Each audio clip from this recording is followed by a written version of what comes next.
The first time she asked if there was space in my bed. I should have laughed and told her she was crazy. Instead, I stood frozen in my kitchen, with my heart beating so hard it felt like the whole room could hear it. And the truth I did not want to admit was simple. I had been waiting for her to ask me something like that from the moment she walked into my life. My name is Noah. I am 25 years old, and I live alone in a small house just outside Asheville, North Carolina. It sits at the end of a quiet road where the pavement is cracked and the trees grow thick enough to swallow sound. At night, it gets so still you can hear the rain moving through the woods before it reaches your roof. I work as a carpenter.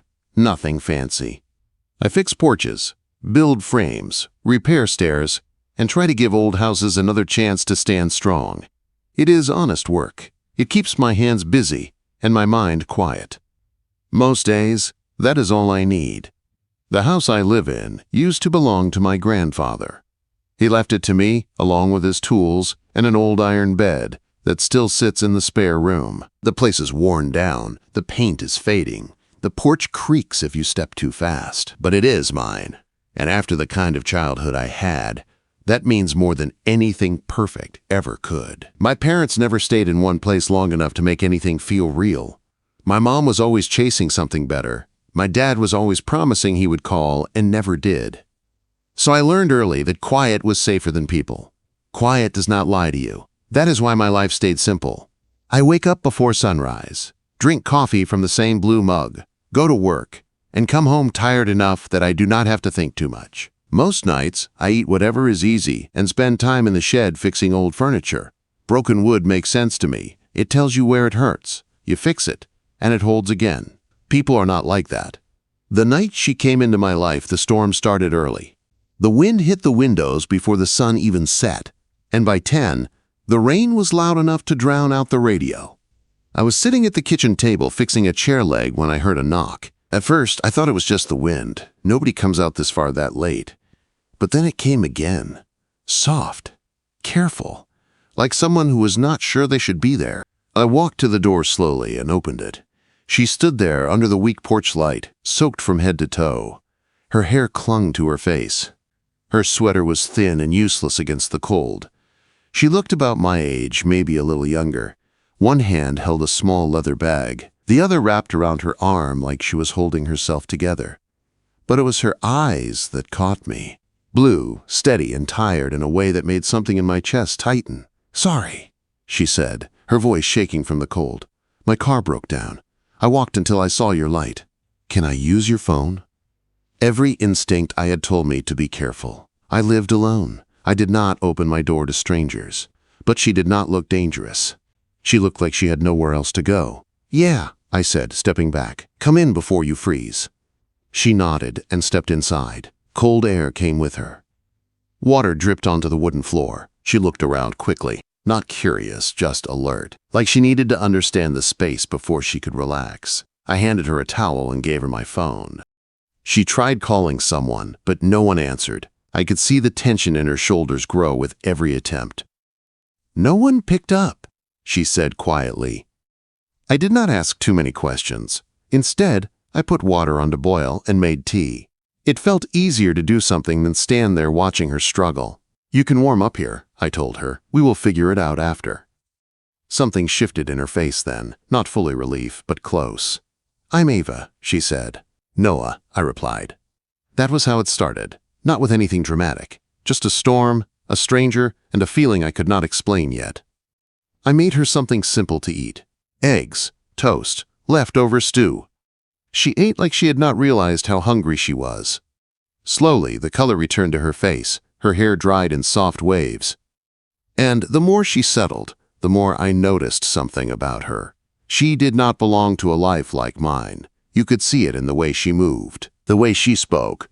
Everything about her felt polished, controlled. Then she told me about her fiancé. The word hit harder than it should have. I barely knew her, but hearing it still felt wrong somehow. She explained it slowly, how he was perfect in front of people, how her family loved him, how everything about her life looked right from the outside. "But when it's just us," she said quietly, "it feels like I can't breathe." I did not interrupt. I just listened. She told me about dinner that night, how he announced their wedding date without asking her, how everyone smiled like it was the happiest moment of her life, and how she walked out before dessert and drove until her car broke down in the storm. By midnight, the rain had not stopped. The roads were flooding. There was no way I was sending her back out there. "You can stay," I said. "Spare room." She hesitated, pride fighting with reality. Then she nodded. "Just for tonight." I gave her some dry clothes and showed her the room. She stood there for a moment, taking it in like it meant more than it should. Later that night, I could not sleep. Around 3 in the morning, I found her in the kitchen again. We sat there in the quiet, drinking coffee while the storm faded. That was when everything changed. She asked me if I ever felt like my life looked fine on the outside but felt empty inside. I told her the truth about my parents, about why I kept my world small. She listened in a way most people do not. Then she told me her truth. "I feel like I've been living someone else's life," she said, "like I'm watching it happen instead of choosing it." We sat there in silence after that, not awkward, just real. Then her fingers brushed mine on the table. It could have been nothing. But it was not. We both felt it. She pulled her hand back first, stood up too quickly. "I should sleep," she said. "Yeah," I answered. But something had already shifted. The next morning, nothing felt the same. And deep down, I already knew this was not going to end with just one night. The next morning arrived gray and quiet, the kind of morning that lingers softly after a storm. I was already outside when Ava stepped onto the porch, the damp air curling around us like a memory that had not yet decided to fade. I was loading tools into the back of my truck, pretending to focus on work while my thoughts kept drifting back to her. She stood in the doorway wearing my flannel shirt, sleeves rolled clumsily at her wrists, holding 2 mugs of coffee. Her hair fell in loose waves over her shoulders, still carrying the faint scent of cedar and rain.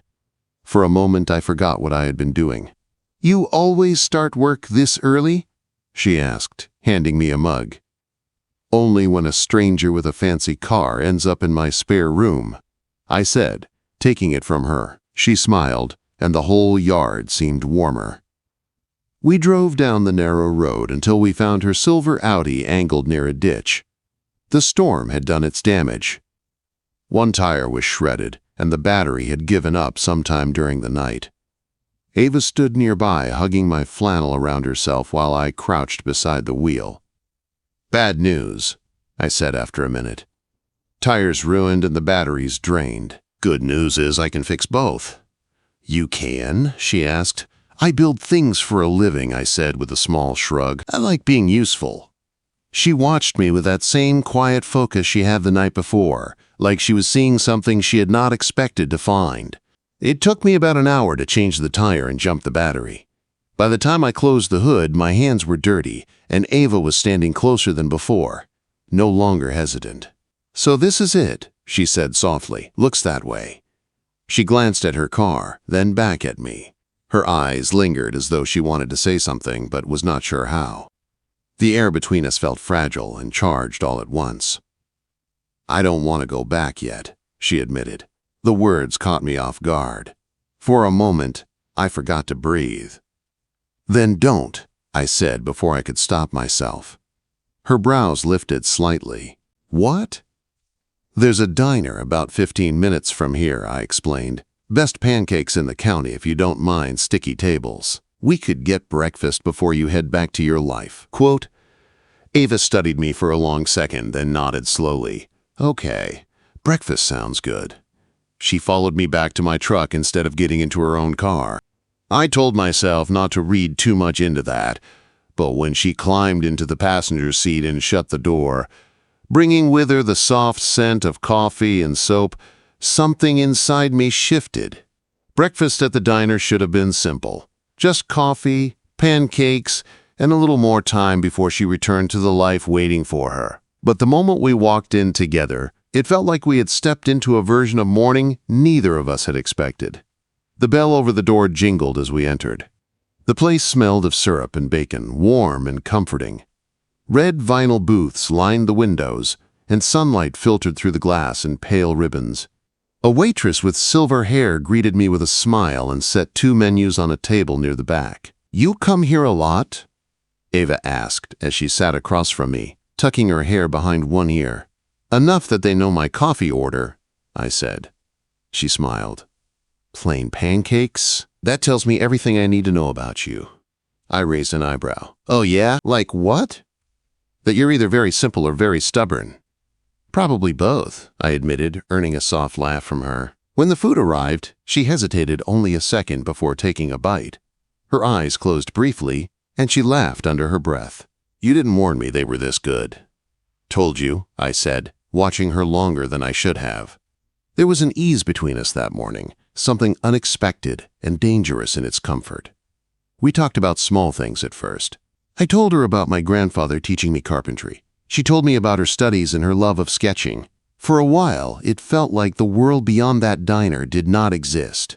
Eventually, the conversation turned heavier. "Why did you agree to marry him?" I asked gently. She stared at her coffee for a moment before answering. "I thought if I stayed still long enough, everything would feel normal," she said. "My parents love him. He comes from the right family." For a while, I convinced myself being unsure was just me being difficult. She looked up at me then, her eyes steady and vulnerable. Now, I think I was trying to survive my own life by pretending it belonged to someone else. The honesty in her voice settled deep in my chest. "You don't have to go back today," I said quietly. Her gaze searched mine. "What would I do instead?" I hesitated only a moment. "Come with me for the day," I said. "I've got a porch repair job, nothing exciting, but it beats going back to people who make you feel like you can't breathe." A slow smile touched her lips. "You're asking me to spend the day watching you fix wood." "I'm telling you," I said, sipping my coffee, "it will be the highlight of your week." She laughed again, softer this time, and nodded. "Okay, one day." The job site was an old white farmhouse with a sagging porch and bare flower beds resting beneath the pale winter sky. Ava stood in the yard while I unloaded lumber, her arms folded against the cold. She looked around at the hills, the quiet fields, and the weathered boards, then back at me. "This is very far from where I thought I'd be this morning," she said. "Disappointed?" I asked. She met my eyes and shook her head. "Not even close." Throughout the morning, she watched me work with genuine curiosity. She asked questions about the wood, about the tools, about the way I ran my thumb along the grain before cutting. At one point, I handed her a tape measure and asked her to hold it steady. She stepped close, her shoulder brushing mine as she read the numbers aloud. 9 feet, 4.5 inches, she said with quiet confidence. "Not bad," I replied. "Are you surprised you can read a tape measure?" She narrowed her eyes playfully. "You're lucky I'm in your truck and not my own." I laughed. "No, you wouldn't leave." She held my gaze for a long second, something softer appearing in her expression. "No," she said quietly. "I wouldn't." By afternoon, the clouds had parted enough to let sunlight spill across the porch. We sat on the back steps, eating grilled cheese sandwiches from the diner. Ava sketched in a small notebook while I watched her, curious. "You drawing me?" I asked. She hesitated before handing the sketchbook over. The drawing was rough, but beautiful. Somehow, she had captured not just my face, but the way I stood, the way I held my tools. It felt intimate in a way I had not expected. "I draw when I want to understand something," she said softly. The rest of the afternoon passed too quickly. She stayed while I finished the porch, handing me nails and brushing sawdust from the boards. At one point, I reached out and brushed a streak of sawdust from her cheek. My fingers touched her skin lightly, and the world seemed to pause. She went still, her eyes lifting to mine. We stood too close, the unfinished porch between us, breathing the same quiet air. The moment stretched until she stepped back, breaking it. "We should probably get back," I said, my voice rougher than usual. "Yeah," she whispered, though neither of us sounded convinced. The drive back to her car was quiet, heavy with things neither of us dared to say. When we reached it, she lingered beside my truck, her hand resting lightly on the door. "This was a really good day," she said softly. "It was. I admitted. She looked at me then, her expression thoughtful, uncertain, and warm all at once. I haven't had one of those in a long time. As she drove away, I watched her disappear down the road, telling myself it was better this way. That drawing a line was the right thing to do. But when I returned home and saw the empty porch, the quiet house felt different than it had before. Less peaceful, more lonely. And for the first time in years, I realized I did not want my life to be quiet if it meant she was not in it. The house felt different after she left. It was the same quiet I had always known, the same creaking porch and familiar scent of cedar and coffee. But something had shifted. The silence no longer felt peaceful. It felt empty. I told myself that was a good thing. Safer. Easier. I had drawn the line where it needed to be drawn. Still, her absence lingered in small, stubborn ways. Her mug sat beside mine in the sink. A pale strand of hair clung to the pillow in the spare room. The memory of her laugh seemed to echo through the kitchen long after the sound had faded. By evening, I found myself in the shed out back, sanding down an old rocking chair, just to keep my hands busy. The radio played low, and the air smelled of pine dust and varnish. Work usually settled me, but that night, nothing did. Then headlights swept across the yard. My body tensed as a black SUV rolled up the narrow drive, too polished and expensive for a road like mine. It stopped hard enough to scatter gravel. The engine cut, and a tall man stepped out, dressed in a dark coat that looked like it cost more than my truck was worth. I knew who he was before he reached the porch. He walked straight to the shed without knocking. When he stopped in the doorway, his eyes moved slowly over the tools and wood shavings, taking in every detail with thinly veiled disdain. "You're Noah," he said. I set the sanding block down and faced him. "Who are you?" His jaw tightened. "You know who I am, Daniel Mercer, Ava's fiancé." The words sounded different coming from him, colder, possessive. "What do you want?" I asked. He gave a short, humorless laugh. "I think that's obvious. I want you to stop whatever this is." His gaze swept the shed again, lingering on the worn tools and chipped paint. "You think a woman like Ava belongs here with you?" There it was, not concern, contempt. "You should leave," I said evenly. Instead, he stepped closer. "She disappeared after dinner last night. Then she came home this afternoon acting like she suddenly has choices. Whatever fantasy you've filled her head with, it ends now." Anger tightened in my chest, but I held it in place. "You don't get to talk about her like that," I said. "And you don't get to touch what is mine." The words hit hard enough to steal the air from the room. I crossed the space between us before I could think better of it, stopping just inches away. "She's not yours," I said, my voice low and sharp. "If she doesn't want you, that's got nothing to do with me." For a brief second, something flickered across his face, not anger, fear, quick and ugly. "You have no idea what kind of life you're stepping into," he said. "Then maybe it's not yours to manage." We stood there in silence, rain beginning to tap lightly against the shed roof. I thought he might swing at me, but instead, he straightened his coat, smoothing away his temper like it was nothing more than a wrinkle. "This ends badly for you," he said quietly. "Men like you always think being decent is enough. It isn't." Then he turned and walked back into the rain. I stood in the doorway watching his SUV disappear down the road. The yard went still again, but the quiet felt heavier than before. Whatever this was between Ava and me, it had stepped out of the shadows and into the open. And men like Daniel did not drive through storms unless they knew they were losing something. I went inside, locked the door, and sat at the kitchen table where Ava had wrapped her hands around a mug the night before. I stared at the wood grain until the room blurred. This was why I kept my life small.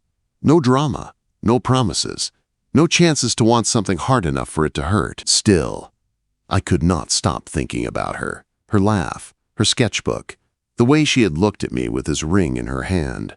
Thunder rolled low over the hills. Then came a knock, soft, careful, familiar. I stood so fast, the chair scraped across the floor. My heart pounded as I walked to the door. I already knew who it was. I would have known that knock anywhere. When I opened the door, Ava stood on the porch in the rain again. This time she was not soaked, only misted with light rain that darkened her coat and curled her hair around her face. Her breathing was uneven, her eyes bright and determined. "He came here, didn't he?" she asked. I hesitated for only a moment. "Yeah, about 20 minutes ago."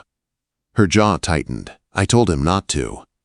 I stepped aside. "Come in before you freeze." She crossed the threshold, and the house felt warmer the second she was inside. She stood in the living room, looking tired but resolute. "I ended it," she said. The words settled heavily between us. "Ava." "I ended it," she repeated, her voice steady. "After I left you this afternoon, I went home. My mother cried. My father was furious.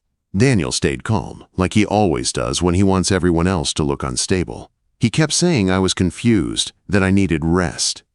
Her mouth twisted with disgust. "He talked about me like I wasn't even in the room, like I was something he could manage." "What did you do?" I asked quietly. She met my eyes. There was no hesitation now, only resolve. "I took off the ring and put it on the table in front of them. Then I told him I was done. I told all of them I was done." My chest tightened. "You came here." She nodded. "I came here." Silence filled the room, thick and fragile. I forced myself to ask the question that mattered most. "Ava, are you here because you need somewhere to hide or because of me?" She stepped closer, stopping just inches away. Raindrops clung to her lashes as she looked up at me. "I'm here because of you," she said softly, "and because of me. Because I'm tired of living a life that feels perfect on the outside and empty inside. When I'm here with you, I feel like I can breathe." My heart pounded against my ribs. "You scare me," I admitted. "Not in a bad way, in a real way. I've spent years keeping my life small enough that nothing could wreck it. Then you show up in a storm, and suddenly I can't stop thinking about what breakfast feels like with you at my table." A soft breath left her lips, almost a laugh, almost a cry. "Good," she whispered, "because you scare me too." I did not remember deciding to kiss her. One moment, she was standing there, eyes searching mine, and the next my hand was at her waist, and her mouth was on mine. The kiss was not perfect. It was relief, and fear, and hope, all at once. It was the truth we had both been trying to ignore. She kissed me back like she meant it. When we finally pulled apart, we stayed close, breathing the same air. "I wanted to do that all day," she murmured. "You picked a complicated day for it," I said. She smiled faintly. "Yeah, I know." Later, we sat together on the couch with a blanket wrapped around her shoulders, the lamp casting a soft glow across the room. She rested her head against my shoulder, her fingers tracing the seams of the fabric. "So what happens now?" I asked quietly. She was silent for a moment before answering. "Tomorrow I go back to campus. I finish my semester, I find part-time work. I figure out how to build a life that's actually mine." "Sounds messy," I said. "Probably," she admitted. Then she looked up at me. "Does that make you want to run?" I thought about it. About how easy it would be to return to the quiet life I had always known. Then I looked at her and knew that answer no longer fit. "No," I said softly. "Makes me want to learn how to cook something besides eggs."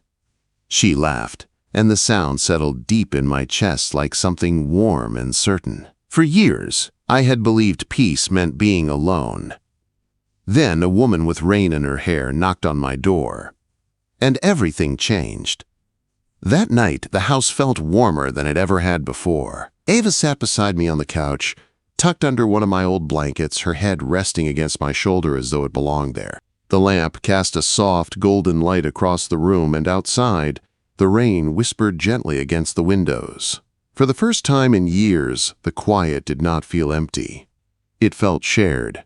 I kept my arm around her, partly because I wanted to and partly because I was still afraid she might disappear if I let go. "So," I said after a while, breaking the silence, "what happens now?" She was quiet for a moment, tracing the seams of the blanket with her fingertips. Then she looked up at me, her eyes steady and clear. "Tomorrow I go back to campus," she said softly. I finish my semester. I find part-time work. I figure out how to be an actual adult without my father's money. A small smile tugged at her lips. It's going to be messy. Yeah, I said with a quiet chuckle. Probably. She tilted her head slightly. Does that make you want to run? For a second I thought about the life I had built, the quiet mornings, the predictable days, the safety of never wanting too much. For years that had been enough. Then I looked at her and knew it wasn't anymore. No, I said, makes me want to buy better coffee and maybe learn how to cook something besides eggs. She laughed softly, the sound warm and genuine. That bad, huh? Don't push it, I said, smiling. We sat there in comfortable silence, the kind that doesn't need to be filled. She shifted closer, turning to face me fully now, her expression softer and more serious. Noah, she said quietly. Yeah. Her fingers curled lightly into the fabric of my shirt. Can I ask you something without you making a joke out of it? Quote. I smiled faintly.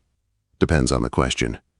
She gave me a look that silenced my teasing immediately. I mean it, she said. My smile faded, replaced by something gentler. Okay. Ask. She glanced down once, then back up at me. There was no ring on her hand now. I noticed it again, and something deep in my chest settled. Then she took a breath.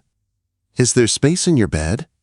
The room fell silent. I understood exactly what she meant. She was not asking for a place to sleep. She was asking if there was room for her in my life, for the uncertainty she carried, for the mess and the hope that came with choosing something real. I studied her face, taking in the fear and trust shining in her eyes. Then I reached out and touched her cheek with the back of my fingers. There is? I said quietly. There's space in my bed, space in this house too. Her eyes glistened, and a soft smile curved her lips. And if I asked for more than one night? She whispered. The words rose from somewhere deep inside me from every lonely evening in this house. From the first moment she stood on my porch with rain in her hair. Then I'd ask if you're staying long enough to make it a forever kind of problem. For a moment she just looked at me. Then she laughed through tears, bright and soft at the same time, and leaned forward until her forehead touched mine. That was a terrible line, she whispered. Yeah, I admitted, but you liked it. I did. Quote. She kissed me then, gently and tenderly, and I felt it all the way down to the parts of me that had gone quiet years ago. When she pulled back, I stood and held out my hand. She took it without hesitation. My bedroom looked the same as it always had, small and simple, with a wooden dresser, a crooked lamp, and a single window overlooking the dark yard. But when she stepped inside, the room changed. It felt less like a place I slept, and more like a place life might actually happen. Ava paused beside the bed and looked at me, her expression soft and searching. Are you sure? She asked quietly. I moved closer, resting my hands at her waist. About you? I said, more sure than I've been about anything in a long time. We got into bed slowly, neither of us wanting to rush the moment. She curled onto her side, facing me, one hand tucked beneath her cheek. I brushed my thumb along her jaw, and her eyes fluttered closed for a second before opening again. I don't really know how to do this part, she admitted softly. Which part? I asked. The part where something feels real and good, she said, and I don't wait for it to be taken away. Her words hit me harder than I expected. Maybe because they sounded too familiar. I slid a little closer and tucked a strand of hair behind her ear. Then maybe we don't think that far tonight, I said gently. Maybe tonight we just sleep. Her shoulders relaxed. Okay. She moved closer until her head rested against my chest. My arm wrapped around her naturally, like it had been waiting for her all along. The house settled around us as the wind moved softly through the trees outside. Before sleep claimed her, she murmured into the quiet, I wasn't really asking about the bed, you know. I smiled into the darkness. I know. I was asking if there was space for me. I held her a little tighter. There is? She pressed a soft kiss against my chest through my shirt. Good, she whispered, because I want to stay, maybe not all at once, maybe not perfectly. But I want to keep coming back until this feels like mine too. Quote, lying there with her in my arms, I understood something I had spent years avoiding, Some people do not crash into your life to destroy it. Some people arrive like weather and quietly become home. The next morning, I woke before sunrise out of habit. For one confused second, I thought I had dreamed everything. Then I felt the weight of her hand resting over my ribs and looked down. Ava was asleep against me, her hair spilled across my pillow, one knee tangled with mine beneath the blanket.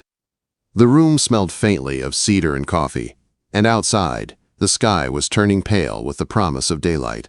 She stirred and blinked up at me, her voice soft with sleep. "Morning." I smiled before I could stop myself. "Morning." She looked around the room, then back at me, that same shy hope in her eyes. "Still space?" she asked. I brushed a kiss against her forehead. "Yeah," I said quietly. "Still space."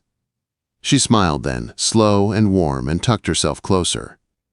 For years, I believed peace meant being alone, keeping my world small enough that nothing could hurt it. Then a woman with rain in her hair knocked on my door and asked for help with a broken car.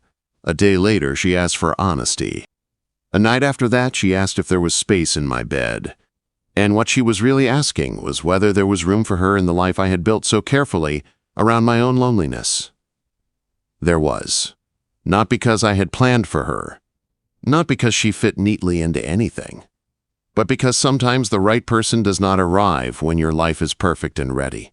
Sometimes they arrive when the porch is creaking, the coffee is bad, the road is muddy, and your heart is still half boarded up from old damage.